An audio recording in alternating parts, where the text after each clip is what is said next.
Hello दोस्तों, आज की वीडियो में आपका वेलकम है। आज हम करेंगे हमारी एक्टिविटी 2.14 जो कि हमारी 10th क्लास साइंस के chapter number 2 acid basis and salt से है।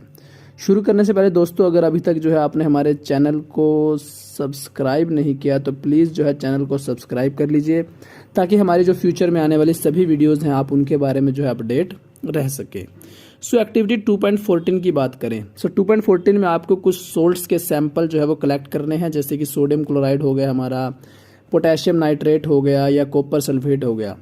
इन सभी सोल्ट्स के जो है सैंपल्स को कलेक्ट करके जो है हमें इनकी वाटर में सोल्यूबिलिटी को चेक करना है कि कौन कौन से सोल्ट जो है ये वाटर में डिज़ोल्व हो जाते हैं, मिक्स हो जाते हैं, घुल जाते हैं।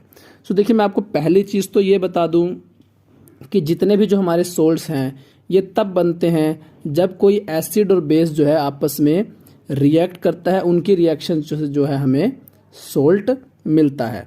अब देखिए, जितने भी अगर हमारे ऑर्गेनिक एसिड, माफ़ कीजिएगा, इनऑर्गेनिक एसिड और इनऑर्गेनिक बेस जो है, अगर इनऑर्गेनिक एसिड और बेसिस की रिएक्शन से कोई सोल्ट बना है तो वो सोल्ट तो हमारे जो है वाटर में सोल्यूबल होंगे।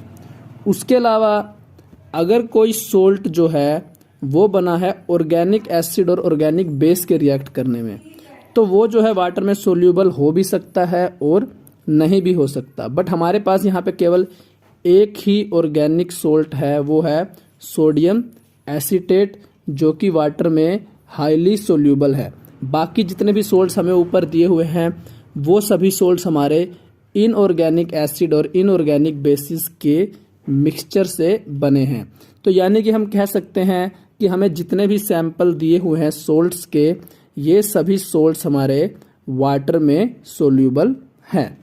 इसके बाद आगे कहा है कि इन सॉल्यूशंस को, ये जो हमें सॉल्यूशन दिए हुए हैं सोल्ट्स के, इनको लिटमस पेपर से टेस्ट करो और पीएच पेपर से टेस्ट करके जो है ये बताना है कि जो हमारे ये सोल्ट्स हैं ये एसिडिक हैं, बेसिक हैं या फिर न्यूट्रल हैं। साथ ही हमें ये भी बताना है कि ये जो सोल्ट्स हैं इनको बनाने में कौन से एसिड और बेसिस का यूज़ हुआ है।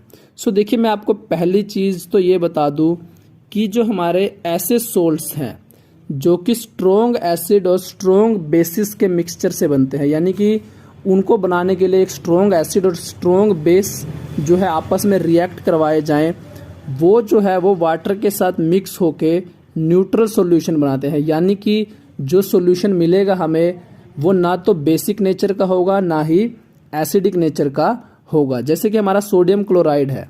अब आप इधर देखिए, हमारे पास यहाँ सोडियम क्लोराइड है। अब सोडियम क्लोराइड को बनाने के लिए जो है हाइड्रोक्लोरिक एसिड और सोडियम हाइड्रोक्साइड का यूज़ होता है। अब देखिए, दोनों ही, हाइड्रोक्लोरिक एसिड हमारा एक स्ट्रॉन्ग एसिड है और सोडियम हाइड्रोक्साइड हमारा एक स्ट्रॉन्ग बेस है, और इसीलिए जो है इसकी पीएच वैल्यू, सोडियम क्लोराइड की पीएच वैल्यू आती है 7। यानी कि ना तो ये हमारा स्ट्रॉन्ग एसिड होता है और ना ही स्ट्रॉन्ग बेस होता है। उसी तरीके से पोटेशियम नाइट्रेट, अमोनियम क्लोराइड और जिंक सल्फेट, ये तीनों सोल्ट्स भी जो हैं, ना तो ये सोल्ट हमारे एसिडिक होते हैं और ना ही बेसिक होते हैं। इनकी पीएच वैल्यू भी 7 आती है। क्यों? क्योंकि अगेन इनको बनाने में भी एक स्ट्रॉन्ग एसिड और एक स्ट्रॉन्ग बेस जो है वो आपस में रिएक्ट करते हैं। उसके बाद देखिए, अगर कोई स्ट्रॉन्ग बेस जो है वो किसी वीक एसिड के साथ रिएक्ट करे, अब अगर स्ट्रॉन्ग बेस किसी वीक एसिड के साथ रिएक्ट करेगा तो जो सोल्ट का सॉल्यूशन बनेगा वो हमारा बेसिक नेचर का होगा, जैसे कि सोडियम एसीटेट। अब यहाँ देखिए, सोडियम एसीटेट, अब सोडियम एसीटेट की पीएच वैल्यू जो है वो 7 से ज़्यादा आती है, यानी कि ये हमारा बेसिक नेचर का सोल्ट है।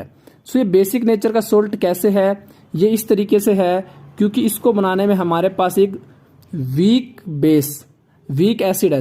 ये CH3CH जो है ये हमारा एक वीक एसिड है और सोडियम हाइड्रोक्साइड हमारा एक स्ट्रॉन्ग बेस है। इसीलिए सोडियम एसीटेट का जो वाटर के साथ सॉल्यूशन आता है वो बेसिक नेचर का बनता है। उसी तरीके से सोडियम कार्बोनेट और सोडियम हाइड्रोजन कार्बोनेट, इन दोनों को बनाने में भी जो है एक वीक एसिड और एक स्ट्रॉन्ग बेस ने आपस में रिएक्ट किया है। इसीलिए इनका भी जो सॉल्यूशन बनता है वाटर के साथ वो हमारा बेसिक नेचर का होता है। उसके बाद देखिए, अगर क्या हो कि एक स्ट्रोंग एसिड जो है वीक बेस के साथ रिएक्ट करे, अगर एक स्ट्रोंग एसिड जो है वो वीक बेस के साथ रिएक्ट करता है तो जो हमारे पास सॉल्यूशन बनता है वो हमारा एसिडिक नेचर का होता है। जैसे कि हमारा कॉपर सल्फेट है। अब देखिए कॉपर सल्फेट को बनाने के लिए क्या हुआ, सबसे पहले तो देखिए स्ट्रोंग एसिड H2SO4 सबको पता है कि स्ट्रोंग एसिड है। और दूसरी तरफ जो हमारा कॉपर हाइड्रोक्साइड है ये हमारा एक वीक बेस होता है। इसीलिए कॉपर सल्फेट का जो सॉल्यूशन है उसकी pH वैल्यू जो है वो 7 से लेस आती है, कम आती है। यानी कि कॉपर सल्फेट का सॉल्यूशन जो है ये हमारा एक एसिडिक नेचर का सॉल्यूशन जो है वो बनता है। सो उम्मीद है आपको ये एक्टिविटी अच्छे समझ में आ गई होगी। 2.14 आपको पता लग गया होगा कि कोई सोल्ट जो है वो न्यूट्रल नेचर का कब होता है, एसिडिक नेचर का कब होता है और बेसिक नेचर का कब होता है। आज की वीडियो में इतना ही। धन्यवाद।